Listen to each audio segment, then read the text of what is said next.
Hello Tanzania na viungo vyake, niko ndani ya Bweli. Hii ipo ndani ya Msoma.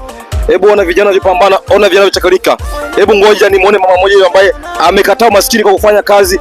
Hebu kameramani, let's go. Mama Shamo. Habari za kufanya kazi mamangu? Mama, naitwa Muga Silaji la Waha.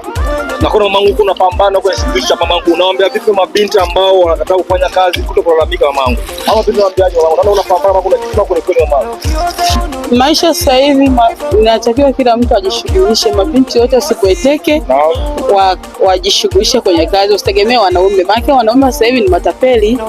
Watakudanganya na kupenda, akisha kupa mimba siku 2-3 amekuacha.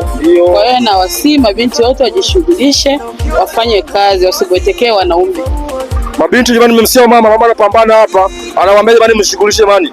Kudanga kutoka wasaidia. Kikubwa chagua kazi nzuri, fanya. Kula chako cha jasho, acha mbona kudanga. Mama nakushukuru sana mamangu.